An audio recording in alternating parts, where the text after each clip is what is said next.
Olá, seja bem-vindo a mais um episódio do podcast Next Level, podcast que vai levar a sua carreira para o próximo nível. Se você é novo no canal, seja muito bem-vindo. Eu sou Paul Barramondes, sou Head Global de Supply Chain, especialista em recolocação e transição de carreira.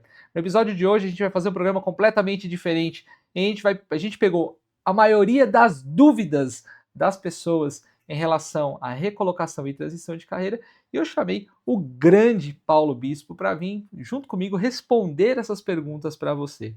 E aí vai ficar gravado e você vai poder assistir e reassistir, então pega papel e caneta.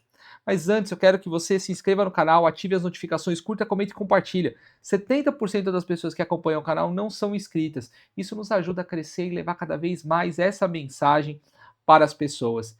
Paulo, muito obrigado por ter vindo de longe para gravar comigo, fazer essa dinâmica diferente aqui no programa. Eu quem agradeço, pô, e bora lá esclarecer a dúvida desse pessoal. Bora lá. Bom, como eu comentei, a gente pegou uma série de perguntas, mas tem muita pergunta que a gente vai tentar fazer aquele jogo bate-bola, jogo rápido, para que você consiga aí entender um pouquinho do que acontece no mercado de recrutamento e seleção, LinkedIn. Então a gente já vem coletando essas dúvidas ao longo dos meses e aí a gente separou aqui um blocão de perguntas para que você possa tirar suas dúvidas. Então vai ser uma troca, tá? O Paulo pela visão do Red Hunter, eu com a minha visão de recolocação e transição de carreira. Então a ideia é que a gente consiga esclarecer como o mercado está funcionando hoje, porque eu converso com muita gente, as pessoas ainda acreditam que o mercado funcionava como funcionava antigamente, e não é mais assim, né, pessoal? Veio a IA, tem muita coisa acontecendo. Então, Paulo, vamos lá. Primeira pergunta: como deixar meu LinkedIn mais atrativo para os recrutadores? Perfeito.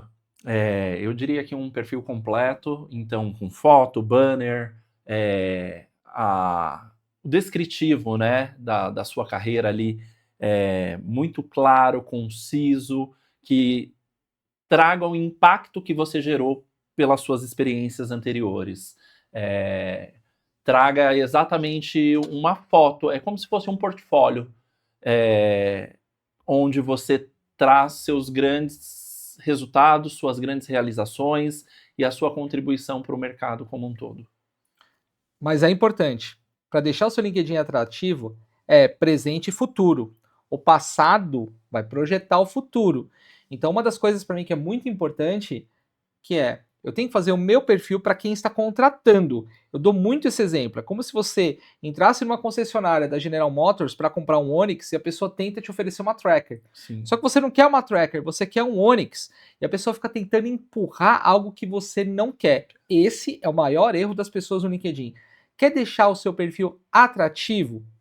Pega as informações da sua jornada profissional, gourmetiza elas e coloca exatamente aquilo que o mercado quer contratar. Se você fizer isso, é imbatível. Perfeito. Você tem que trazer de forma que você solucione uma dor, traga uma solução para aquele mercado, para aquela empresa, para aquela vaga. Porque o mercado hoje ele contrata basicamente, hoje sempre, né? Basicamente por dois motivos: por necessidade de crescimento ou porque alguém está deixando de fazer e resolver aquele problema. Exatamente. E mais ainda, não é o melhor que é contratado. É aquele que mais se encaixa dentro do que a empresa precisa como competência, hard skill, soft skill, budget e tudo. Então, assim, quanto mais alinhado o seu perfil tiver com o mercado, mais resultado você vai ter. Perfeito. Além de tudo isso que você já trouxe, Paul, tem também a questão do contexto, né? Então, entender o contexto da empresa, do mercado, todas essas características levam a uma possível decisão pela contratação ou não. Maravilhoso. Segunda pergunta: o que eu devo colocar no título do LinkedIn para ser encontrado nas buscas? Normalmente eu falo, coloque algo que represente aquilo que você quer, ou que você já tenha feito a curto prazo, né? Uma característica que, aliás, um título que seja ali atrativo pro mercado. Então eu tenho ali, em determinada empresa eu fui analista de RH, porém a minha atividade era Talent Acquisition.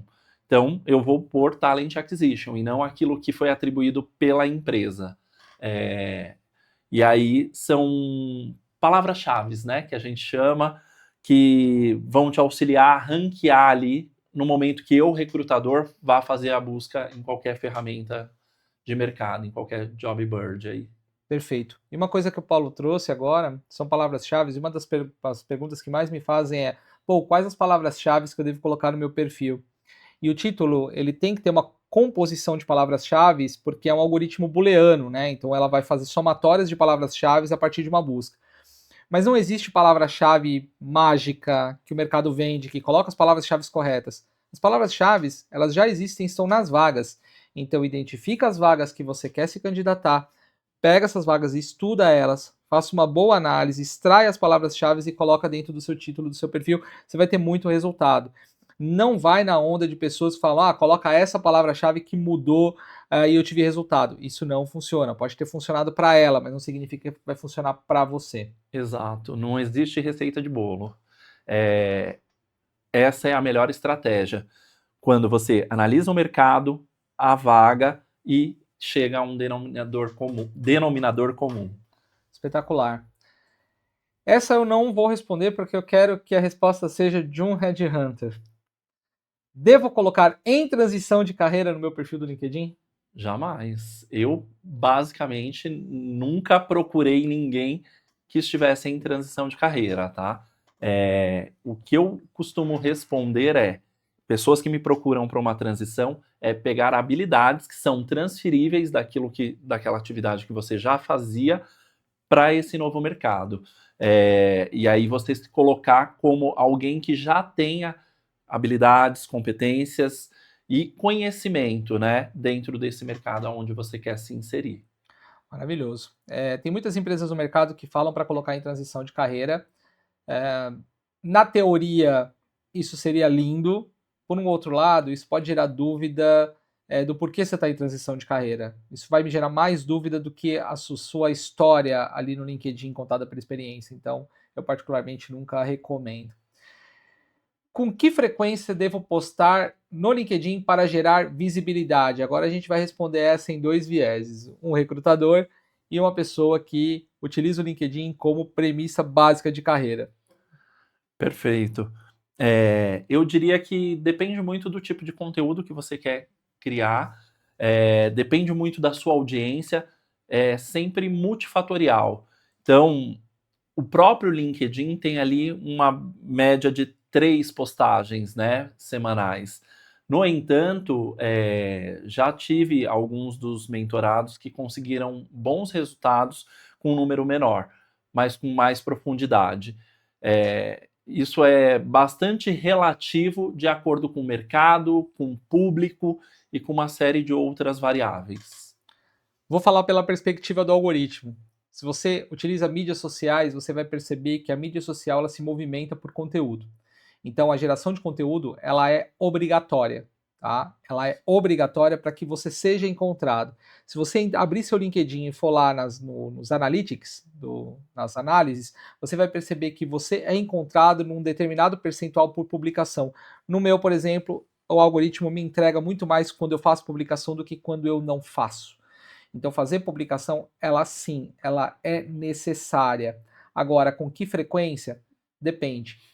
Uma rede social, ela vai entregar aquele que gera mais engajamento, então ela é sempre uma comparação entre você e uma outra pessoa. Tanto que o Social Selling Index nada mais é do que mostrar o quanto você está bom ou ruim em relação aos seus concorrentes.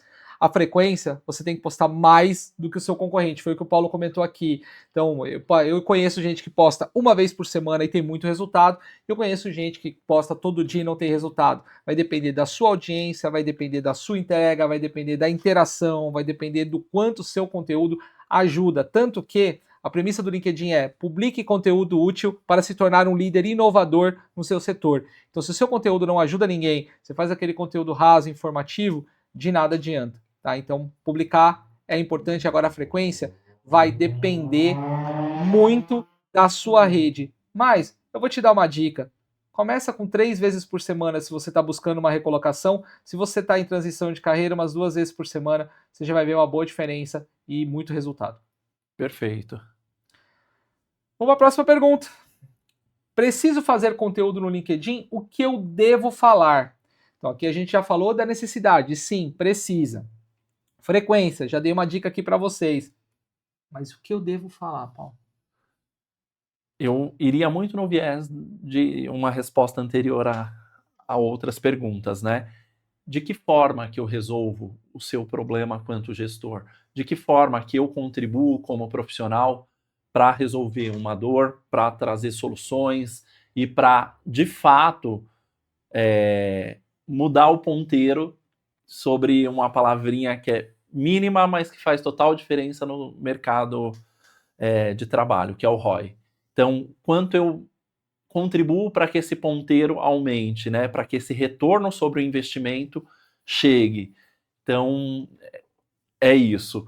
Sempre que pensar em conteúdo, pense como que eu posso contribuir para resolver e facilitar a vida do meu superior, do meu gerente, do meu diretor, daquele executivo que me contratou. Perfeito. E agora eu vou dar o caminho das pedras. Seu conteúdo sempre tem que ser para cima. O que é para cima? Fala para decisor. Muita gente quer fazer conteúdo para o lado ou para baixo. Eu costumo dar o seguinte exemplo. Se você está buscando uma posição de gerente comercial, postar um conteúdo sobre o que é spin selling, por exemplo, maravilhoso. Mas eu, como diretor, eu, eu já entendo que você saiba o que é o spin selling. Um conteúdo do gerente para um diretor é: se eu estou aplicando spin selling, eu não estou tendo resultado, o que eu preciso fazer? Esse é o tipo de conteúdo falando para cima, e não sobre o que é, mas será que você não está aplicando errado?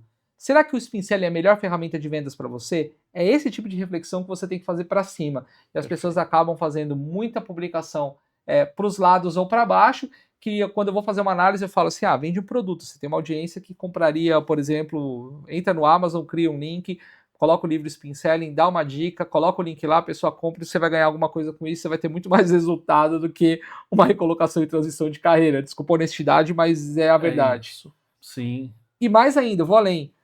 Eu, decisor, pedi para o Paulo buscar um gerente comercial, a postagem tem que ser no sentido de como é que ele resolve o problema, porque ele já está brifado, ele já sabe as minhas dores. Então não adianta você falar o que é spin selling, não é o tipo de pergunta que você vai receber numa entrevista, por exemplo. Perfeito. E nesse viés de geração de conteúdo, já abordei muitos profissionais justamente porque eles traziam uma abordagem e uma solução prática, né?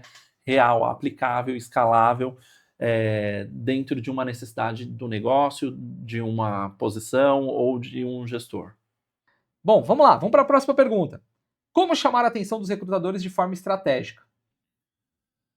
Eu digo que networking é uma via de mão dupla, né? Então eu sempre preciso de algum modo contribuir para você de alguma forma, para que depois eu tenha alguma contrapartida.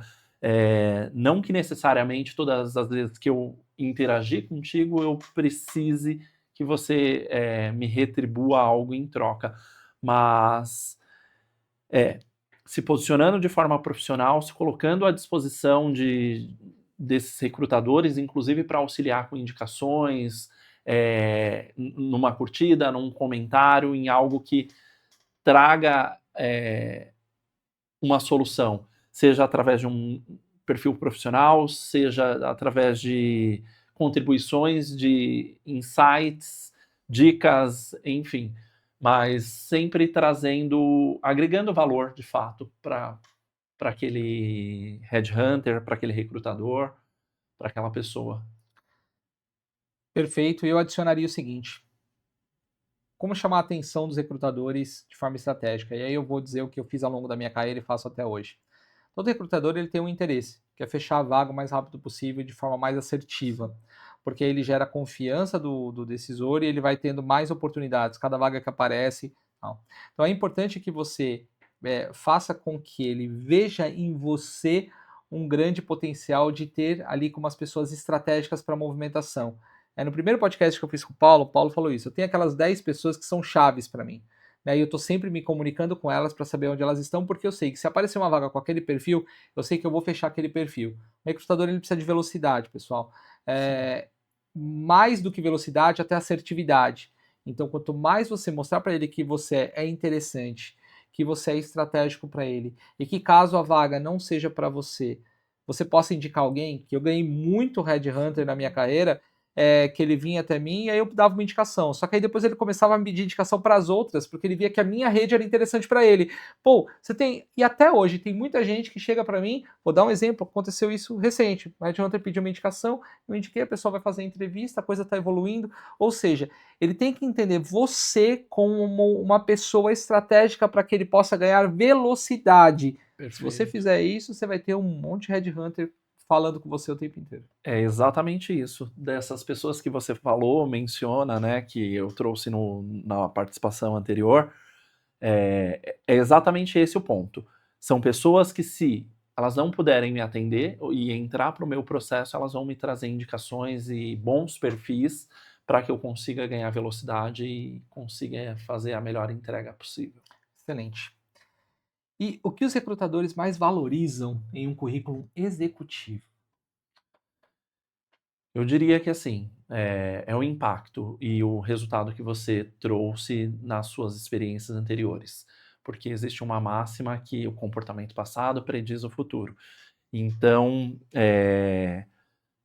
se você traz sua carreira de forma concisa, num tom adequado e consiga trazer o impacto que você gerou nas experiências anteriores, esse currículo tem tudo para receber um grande número de chamadas para entrevistas. Porque o currículo nada mais é que uma forma de que você chegue às oportunidades, né? Que você consiga aí pelo menos um bate-papo com o headhunter. Principalmente ele tem que mostrar o seu soft skills. Não é tão simples assim. Mas você de alguma forma precisa mencionar o impacto pessoal dentro de uma operação. Eu acho que isso é o mais importante no que tange a um currículo, um executivo, que é o que eu sempre tento traduzir. Na descrição, lá da experiência, job description, isso é genérico e não tem o que fazer, porque o robô vai comparar o seu descritivo com o outro. Mas o sobre, para mim, ele é extremamente estratégico e é ele que tem que gerar impacto ali. Sim, porque o tempo de análise ele é curtíssimo, né? E hoje a grande maioria das empresas e organizações utilizam os ATS, né? Vou compartilhar o que eu uso no meu formato. Um parágrafo falando da sua jornada, um parágrafo falando da sua experiência, um parágrafo falando das suas habilidades e alguns bullets colocando ali os seus resultados. Esse para mim é um sobre matador e que soa bem para os recrutadores. Não significa que é o formato que ele é o formato que todo mundo gosta. Nem todo mundo gosta desse formato, mas para mim ele sintetiza ali. Se você conseguir sintetizar a sua carreira naqueles 4 parágrafos, eu garanto para você que você vai ter resultado. Perfeito. E é isso que você trouxe. Precisa sintetizar. Por quê? Nesses 4 parágrafos, você precisa fisgar a minha atenção para que eu tenha interesse e continue a buscar ali aquilo que eu preciso para atender a necessidade do meu cliente, que é o gestor. Maravilhoso. Como responder sua pretensão salarial de forma inteligente? Eu diria que, normalmente, quando eu pergunto a pretensão, eu já busco entender qual que era o cenário anterior ou atual desse profissional. E aí eu sempre peço faixas, né? Para que eu não corra o risco de falar muito menos do que poderia ser e nem a mais. Normalmente eu gosto bastante de trabalhar com empresas, nem sempre é possível, que tragam já a remuneração para aquela determinada posição. Mas quando isso não é possível, eu trabalho com faixas. Vou dar minha opinião. Seja inteligente. Desculpa ser transparente, mas você sabe hoje se você tá pato gordo dentro da empresa, ganhando mais do que o mercado está pagando? Faz uma pesquisa. Guia salarial da Robert Half, Michael Page, tem vários guias salariais aí no mercado. Dá uma pesquisada. Olha o range que as empresas estão trabalhando. Porque normalmente o que você quer? Sempre ganhar mais do que você está na posição atual. Nada de errado com isso. Mas se você está ganhando muito mais do que o mercado está pagando, você não vai se recolocar, você não vai fazer sua transição. Então estuda o mercado, veja quanto o mercado está pagando.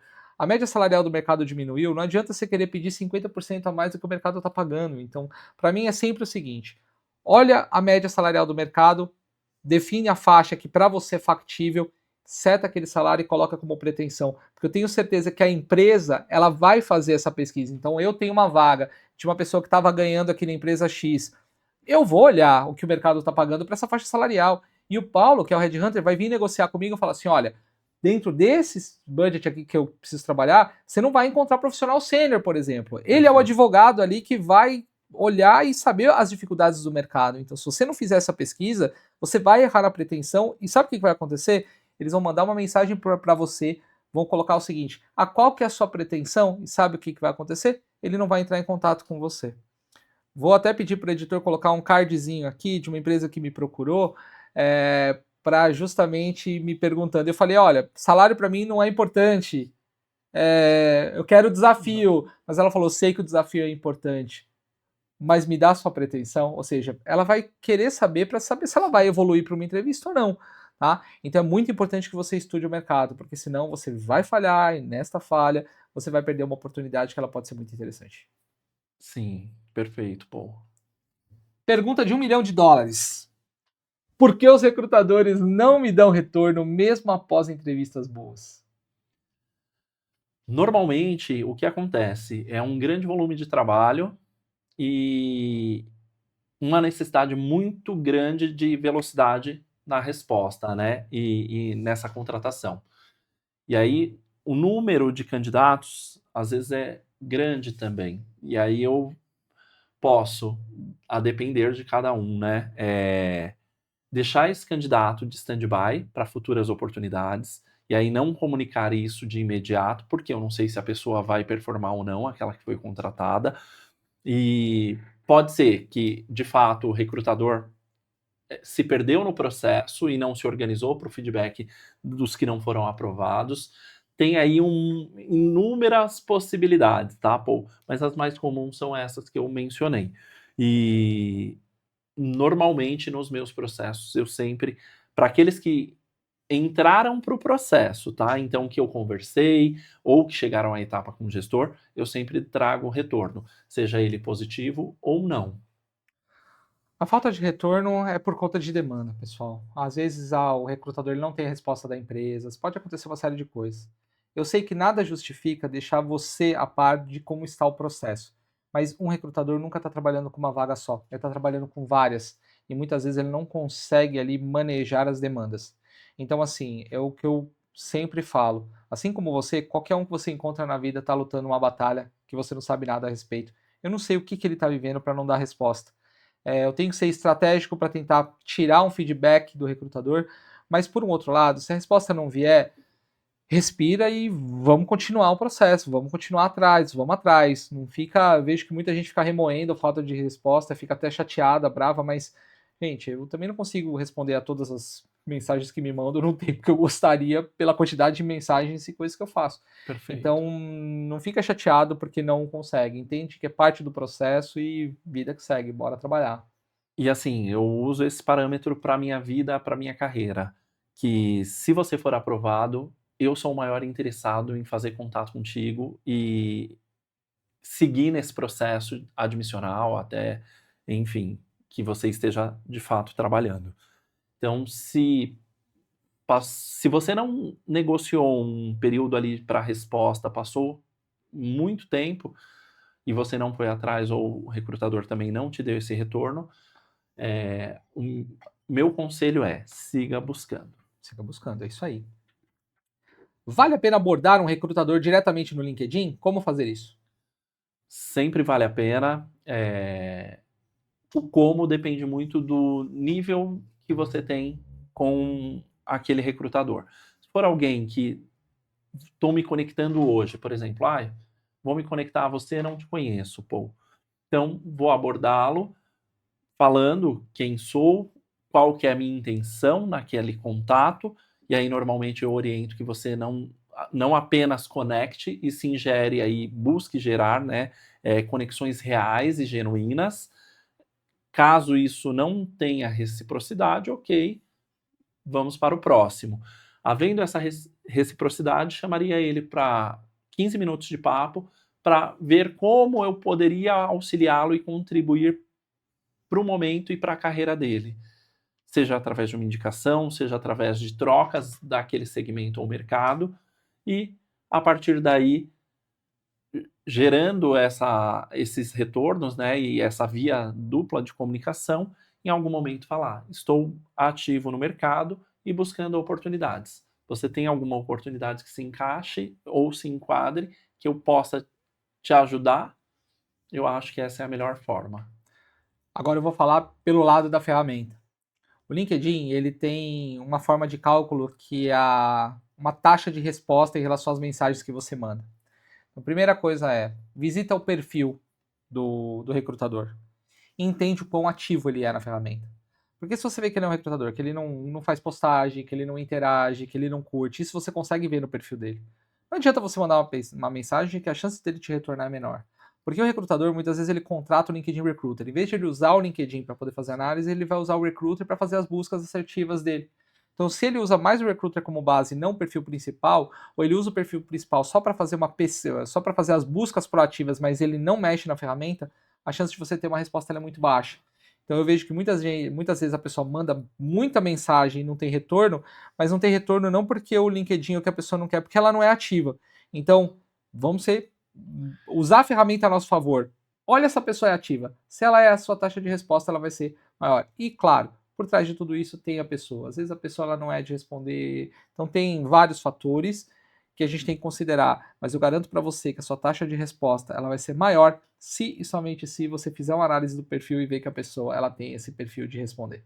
Com certeza, esse é um diferencial, até porque se você pegar ganchos do perfil da pessoa, seja ela recrutador ou decisor, e conectar com a sua mensagem, isso personaliza e aumenta muito a sua chance de resposta. Paulo, essa pergunta ela é uma pergunta interessante. Como posso descobrir se a empresa está alinhada com os meus valores?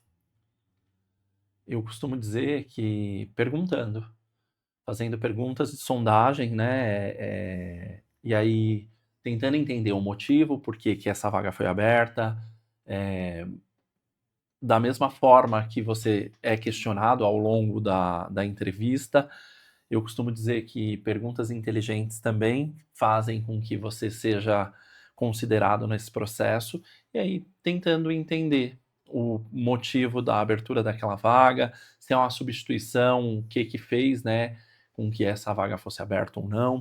Claro que tudo depende da abordagem, mas o caminho é sempre o diálogo e sempre perguntas inteligentes.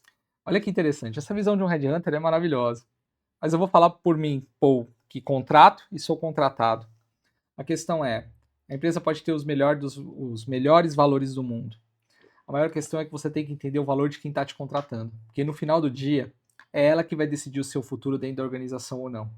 Então, a gente pode ter a sorte da pessoa seguir exatamente os valores da empresa, como a gente pode, como eu já encontrei na minha carreira, profissionais que seguem os seus próprios valores no exercício da sua função.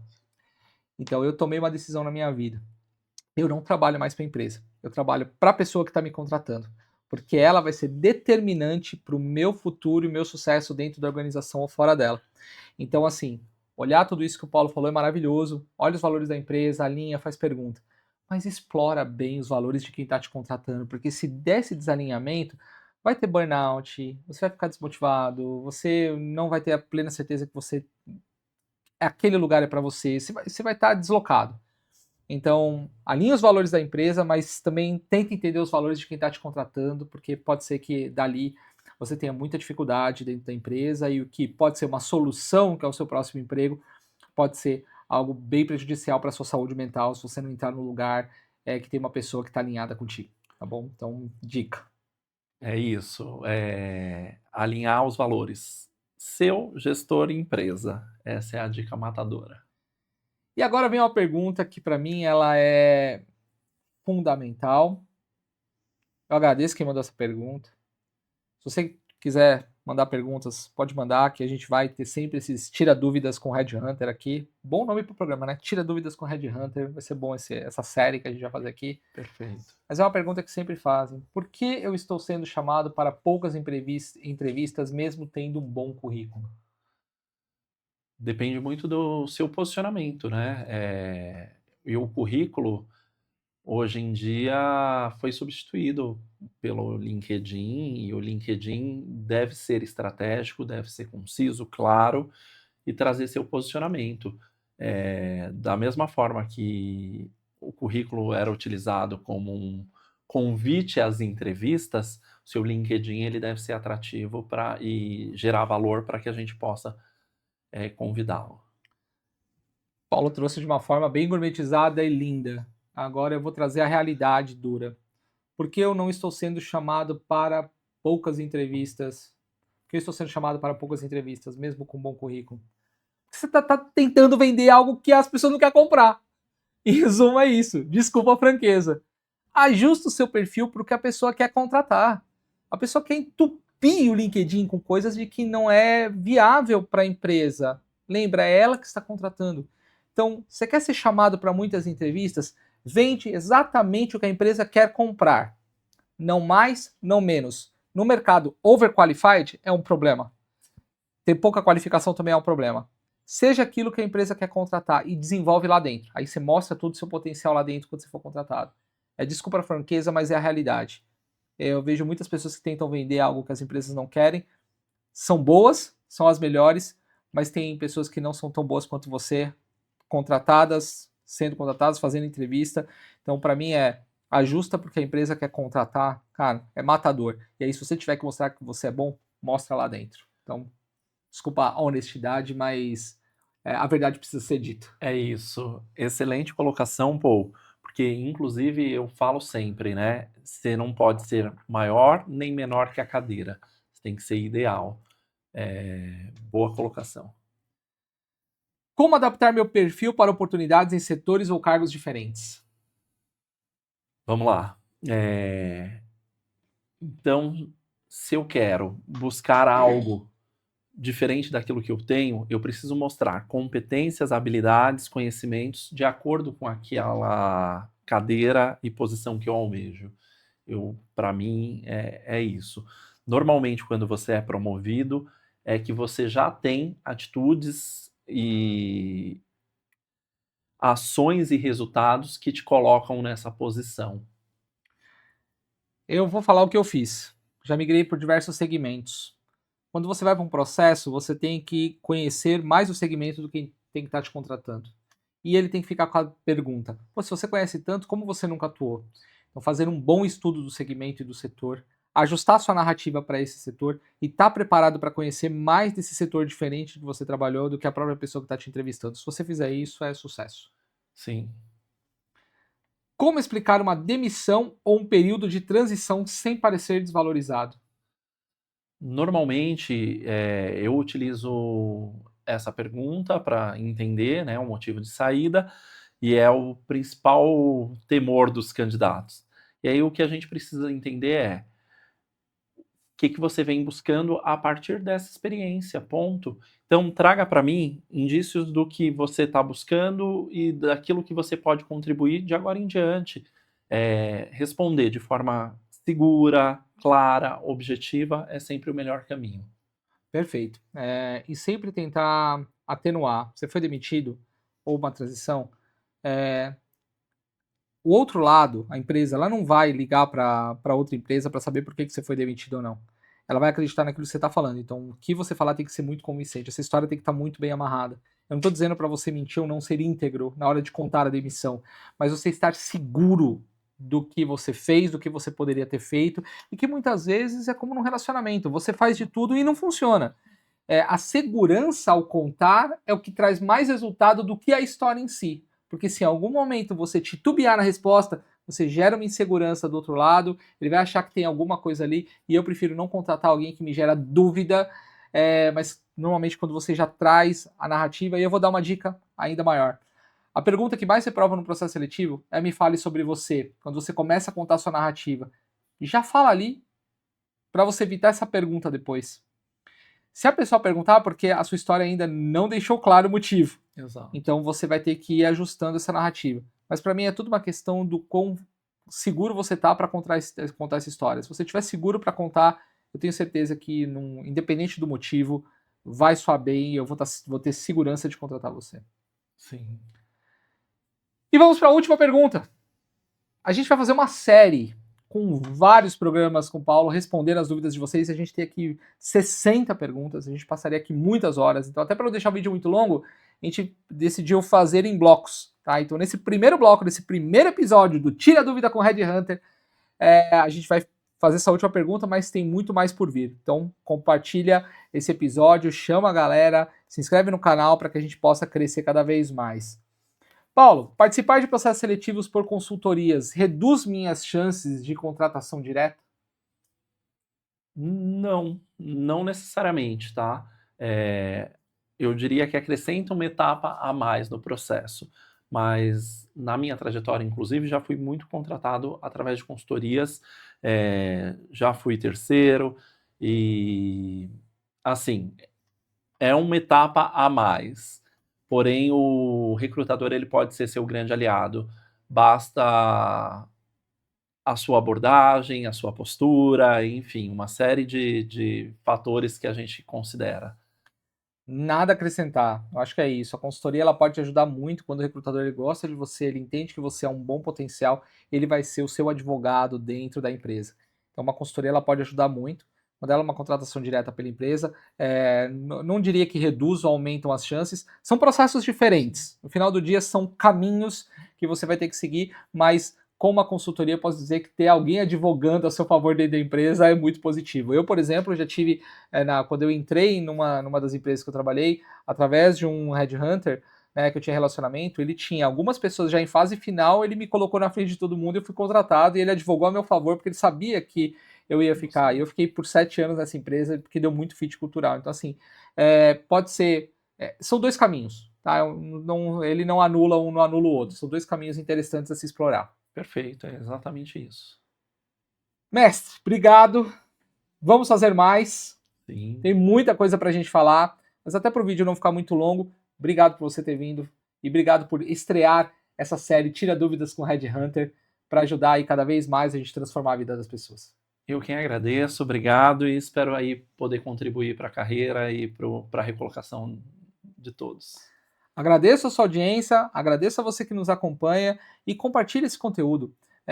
Nós temos o propósito de ajudar o máximo de pessoas que a gente conseguir ao longo da nossa jornada, porque está muito desafiador, é um processo, é um projeto, na verdade, uma recolocação e transição de carreira, e a gente realmente quer ajudar você. Então, pega papel e caneta, volta no vídeo, anota, tira suas dúvidas, manda as perguntas que você tem pra gente, vai ser um prazer poder te ajudar nessa sua jornada. Obrigado mais uma vez pela sua audiência e até o próximo podcast Next Level nessa sessão Tira Dúvidas com Red Hunter. Até o próximo programa.